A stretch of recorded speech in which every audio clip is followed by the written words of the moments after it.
Alam mo ba na ngayong 2026, may 7 bagong batas na makakaapekto sa iyong GSIS at SSS benefits. Ang mga pagbabagong ito ay hindi mo pwedeng palampasin dahil direktang makakaapekto sa iyong kinikita at seguridad sa hinaharap.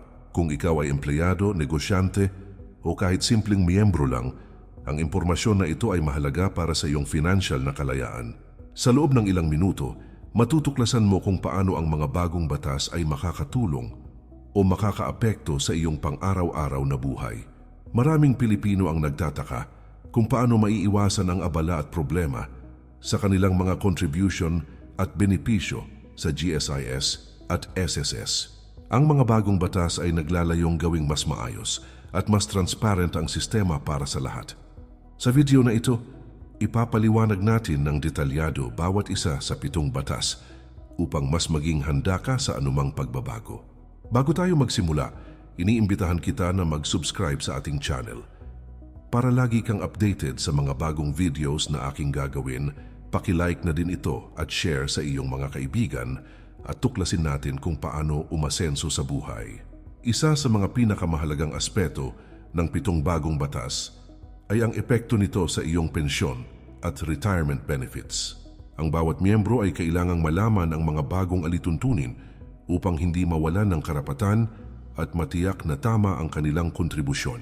Ang kaalaman na ito ay makakatulong sa iyo na magplano ng mas maayos para sa kinabukasan. Ang hindi pag-unawa sa mga pagbabago ay maaaring magdulot ng pagkaantala o problema sa pagtanggap ng benepisyo sa oras na kailangan mo ito. Hindi lamang ito para sa mga empleyado sa gobyerno o pribadong sektor. Ang bawat Pilipino na miyembro ng GSIS o SSS ay dapat maging handa sa anumang pagbabago. Ang mga bagong batas ay ginawa upang protektahan ang interes ng bawat miyembro at gawing mas ligtas ang kanilang kinabukasan. Sa pamamagitan ng pag-alam sa mga detalye ng bawat batas, mas maiiwasan mo ang anumang abala at mas mapapalaki ang iyong financial security.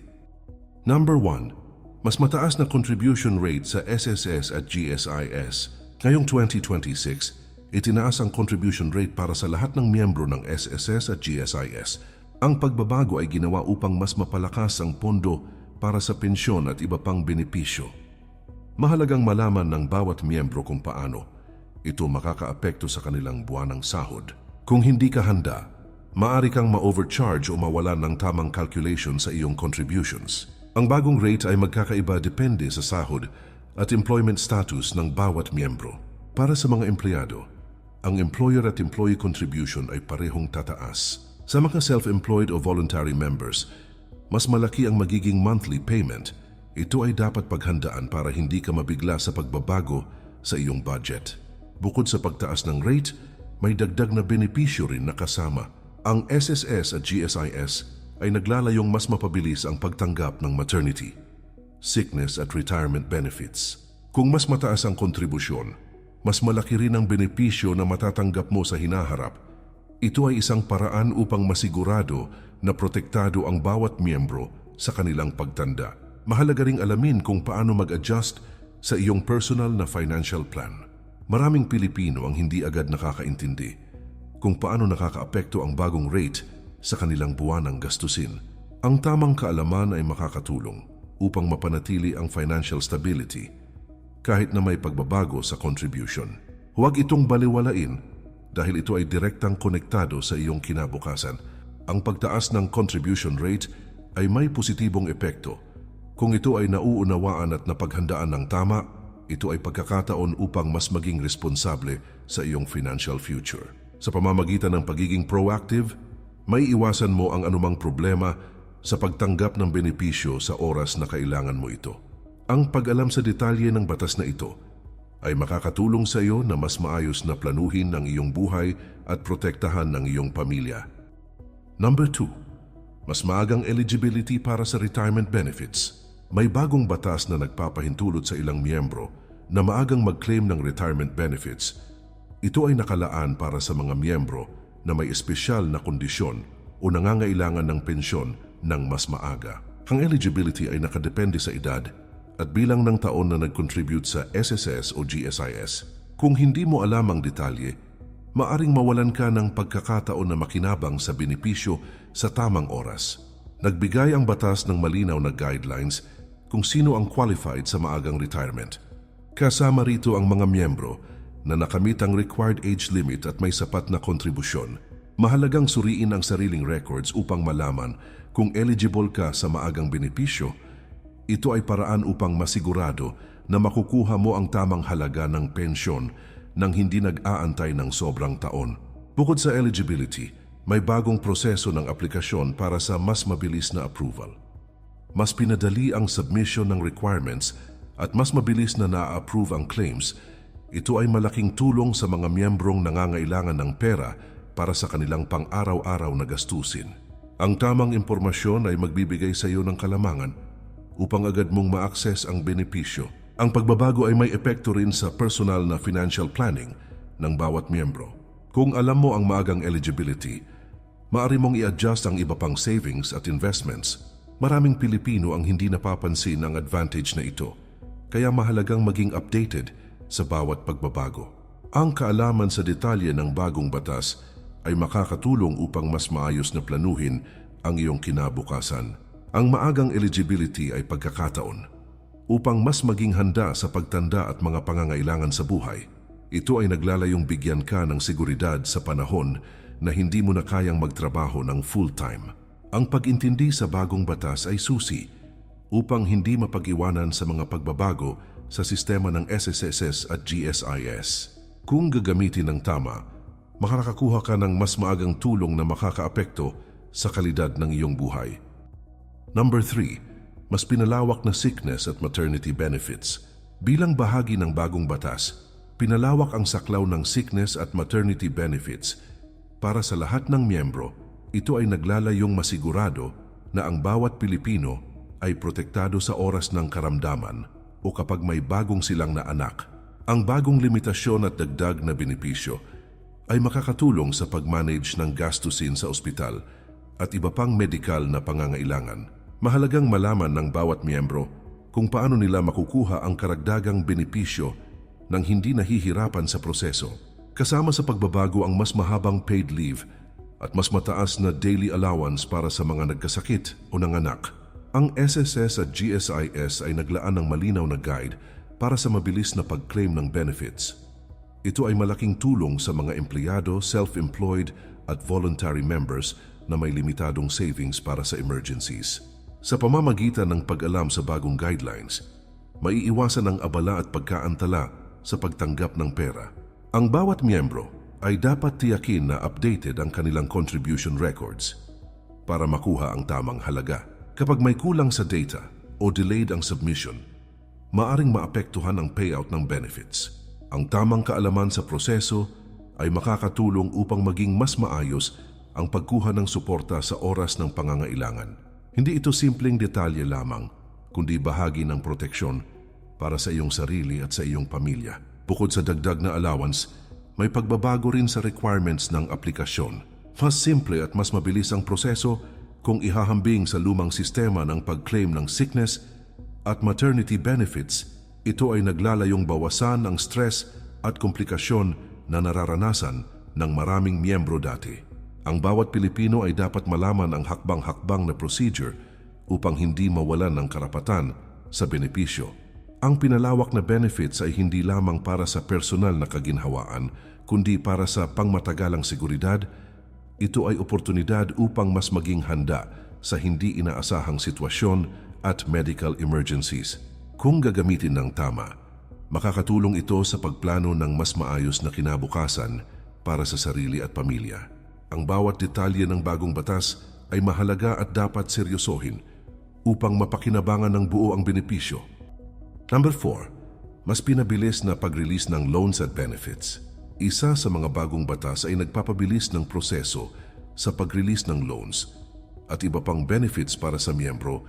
Ito ay ginawa upang hindi na kailangan pang maghintay ng matagal bago makuha ang pera na kinakailangan sa pang-araw-araw na gastusin. Ang mga miyembro ay mas magkakaroon ng access sa kanilang pondo sa mas maikling panahon. Ang tamang kaalaman sa proseso ay makakatulong upang maiwasan ang pagkaantala at abala sa pagkuha ng benepisyo. Ang pagpapabilis ng release ay may kasamang mas malinaw na guidelines sa pagsusumite ng requirements. Hindi na kailangan pang dumaan sa komplikadong proseso na dati ay nagdudulot ng pagka-stress sa miyembro. Mas magiging maayos ang komunikasyon sa pagitan ng miyembro at ng SSS o GSIS. Ito ay malaking tulong sa mga Pilipinong nangangailangan ng mabilis na tulong pinansyal. Mahalagang suriin ang sariling account at records upang masiguradong tama ang lahat ng impormasyon. Kapag may kulang o mali, maaring madelay pa rin ang release ng benepisyo. Ang bawat miyembro ay dapat maging proactive at malaman ang hakbang-hakbang na proseso. Sa ganitong paraan, mas mapapabilis ang pagkuha ng loans at benepisyo ng walang problema. Ang pagbabago na ito ay hindi lamang para sa convenience kundi para sa financial security ng bawat miyembro. Ang mabilis na access sa pera ay makakatulong sa tamang pag-manage ng gastos at emergencies. Maraming Pilipino ang hindi napapansin ang advantage na ito, kaya mahalagang maging updated.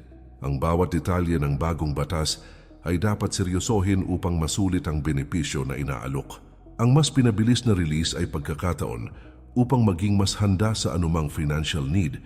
Ito ay paraan upang protektahan ang iyong sarili at pamilya sa oras ng hindi inaasahang gastusin. Ang kaalaman at paggamit ng tama sa bagong batas ay makakapagbigay ng malaking tulong sa pang-araw-araw na buhay. Kapag naintindihan at na-apply ng tama, mas madali ang pag-access sa pera na karapat-dapat mong matanggap. Number 5. Mas malawak na coverage sa disability benefits. May bagong batas na nagpapalawak ng saklaw ng disability benefits para sa lahat ng miyembro. Ito ay layunin upang masigurado na ang bawat Pilipino na nagkaroon ng kapansanan ay may tamang proteksyon. Ang dagdag na coverage ay sumasaklaw sa mas maraming uri ng kapansanan at nagbibigay ng mas mataas na payout. Mahalagang malaman ng bawat miyembro kung paano makukuha ang benepisyo nang walang abala sa proseso, kasama sa pagbabago ang mas malinaw na requirements at mas mabilis na evaluation ng disability claims. Ang SSS at GSIS ay nagbigay ng detalyadong guide upang mas madaling maintindihan ng bawat miyembro. Ito ay malaking tulong sa mga miyembro at pamilya na umaasa sa benepisyo para sa pang-araw-araw na pangangailangan. Ang tamang kaalaman sa bagong sistema ay magbibigay ng proteksyon at kapanatagan sa oras ng krisis. Ang bawat miyembro ay dapat tiyakin na kompleto at accurate ang kanilang contribution records. Kapag may kulang o mali, maaring maantala ang pag-release ng disability benefits. Ang pagiging updated sa bagong guidelines ay susi upang hindi mawalan ng karapatan. Ang bawat hakbang ay dapat sundin ng tama upang makuha ang buong benepisyo na karapat-dapat sa iyo. Bukod sa dagdag na payout, may bagong proseso rin para sa verification at assessment. Mas pinadali ang aplikasyon at mas mabilis ang approval kung ihahambing sa lumang sistema. Ang pagbabago ay naglalayong bawasan ang stress at komplikasyon sa pag-claim ng benefits. Ang bawat miyembro ay dapat maging proactive upang masulit ang benepisyo at proteksyon. Ang mas malawak na disability coverage ay hindi lamang para sa personal na kaginhawaan, kundi para sa pangmatagalang seguridad. Ito ay oportunidad upang mas maging handa sa hindi inaasahang kapansanan at gastusin. Kung gagamitin ng tama, makakatulong ito sa pagplano ng mas maayos na kinabukasan para sa sarili at pamilya. Ang pag-alam sa bawat detalye ng bagong batas ay mahalaga upang mapakinabangan ng buo ang benepisyo. Number 6. Mas pinalawak na funeral benefits. May bagong batas na nagbibigay ng mas malawak na funeral benefits para sa lahat ng miyembro. Ito ay layunin upang mas matulungan ang pamilya sa oras ng pagpanaw ng kanilang mahal sa buhay. Ang dagdag na pondo ay makakatulong sa mga gastusin sa libing at iba pang kaukulang bayarin. Mahalagang malaman ng bawat miyembro kung paano i-claim ang benepisyo ng mabilis at walang problema. Kasama sa pagbabago ang mas malinaw na proseso at mas mabilis na pag-approve ng funeral claims. Ang SSS at GSIS ay nagbigay ng detalyadong guide para sa bawat miyembro na nangangailangan ng tulong. Ito ay malaking tulong sa mga pamilya na walang sapat na ipon para sa hindi inaasahang pangyayari. Ang tamang kaalaman sa bagong sistema ay magbibigay ng kapanatagan sa oras ng pangangailangan. Ang bawat miyembro ay dapat tiyakin na updated ang kanilang records at contribution history. Kapag may kulang o mali ang impormasyon, maaring maantala ang pag-release ng funeral benefits. Ang pagiging proactive ay susi upang makuha ang benepisyo ng buo at sa tamang oras. Ang bawat hakbang ay dapat sundin upang masigurado na walang problema sa pag-claim. Bukod sa dagdag na pondo, may bagong guidance rin sa requirements at dokumento. Mas pinadali ang aplikasyon upang hindi mahirapan ang pamilya sa oras ng kagipitan. Ang pagbabago ay naglalayong bawasan ang stress at komplikasyon sa pagkuha ng benepisyo. Ang bawat miyembro ay dapat maging handa at alam ang tamang proseso upang masulit ang tulong na ibinibigay. Ang mas pinalawak na funeral benefits ay hindi lamang para sa convenience, kundi para sa seguridad ng pamilya. Ito ay pagkakataon upang mas maging handa sa hindi inaasahang pangyayari at gastusin. Kung gagamitin ng tama, makakatulong ito sa pag-manage ng financial obligations sa oras ng pangangailangan. Ang bawat detalye ng bagong batas ay mahalaga upang masulit ang benepisyo na karapat-dapat sa iyo. Number 7. Mas pinahusay na loan programs para sa miyembro. Ang bawat miyembro ay maaari ng mas mabilis makakuha ng loan na kailangan sa pang-araw-araw na gastusin o negosyo. Ang bagong programa ay nagbibigay ng mas malinaw at flexible na rules sa pag-apply at repayment. Mas pinadali ang proseso upang hindi na ma-stress ang miyembro sa abala at komplikasyon. Ang kaalaman sa hakbang-hakbang na proseso ay susi upang makuha ang buong benepisyo ng tama. Kasama sa pagbabago ang mas malinaw na guidelines sa interest rates at repayment options. Mas maraming miyembro ang pwedeng makinabang sa loan nang hindi na-stress ang kanilang monthly budget. Ang mabilis na approval at release ay malaking tulong sa mga emergency o biglaang pangangailangan. Ang tamang impormasyon ay magbibigay ng kalamangan at kapanatagan sa bawat miyembro. Ang pagiging updated sa contribution records ay mahalaga bago mag-apply ng loan. Kapag may kulang o mali ang datos, maaari itong magdulot ng pagkaantala sa approval at release. Ang pagiging handa at proactive ay makakatulong upang masulit ang bagong loan program. Ang bawat hakbang ay dapat sundin ng tama upang maiwasan ang problema sa hinaharap. Bukod sa mas mabilis na proseso, may dagdag na proteksyon para sa miyembro. Kung sakaling magkaroon ng problema sa repayment, may guidelines na tutulong upang maiwasan ang penalty. Ang bagong sistema ay naglalayong protektahan ang miyembro laban sa abala at stress. Ang bawat miyembro ay dapat alamin ang mga detalye upang masulit ang benepisyo. Ang pinahusay na loan programs ay nagbibigay ng mas ligtas at maayos na access sa pera. Ito ay oportunidad upang mas maging handa sa hindi inaasahang gastusin at emergencies. Kung gagamitin ng tama, makakatulong ito sa maayos na pag-manage ng personal at pamilya finances. Ang pag-intindi at pagsunod sa bawat detalye ay mahalaga upang makuha ang tamang benepisyo. Alam mo ba na ang tamang kaalaman sa mga bagong batas sa GSEs at SSS ay maaaring maging susi sa mas maayos at mas ligtas na kinabukasan mo? Maraming Pilipino ang hindi napapansin ang mga detalye na direktang nakakaapekto sa kanilang pensyon, benefits, at financial security. Ngayon ay natutunan mo na ang 7 bagong batas at kung paano mo ito magagamit sa iyong advantage. Ang bawat miyembro ay may pagkakataong mas maging handa at mas protektado sa oras na kailangan mo ang benepisyo. Hindi lamang ito tungkol sa pera o contributions, kundi tungkol sa seguridad ng iyong pamilya at sa kalidad ng buhay mo sa hinaharap. Ang tamang kaalaman ay nagbibigay ng kapangyarihan upang hindi ka basta matapakan ng pagbabago sa sistema ng SSS at GSIS. Kung alam mo kung paano gamitin ang bawat detalye ng batas, makakagawa ka ng mas matalinong desisyon sa iyong finances at pang-araw-araw na buhay. Ito rin ay oportunidad upang maging proactive at masigurado na hindi ka mawawala sa track sa oras ng retirement o emergency. Muli kaibigan, iniimbitahan kita na mag-subscribe sa ating channel para lagi kang updated sa mga bagong videos na aking gagawin. Paki-like na din ito at share sa iyong mga kaibigan at tuklasin natin kung paano umasenso sa buhay.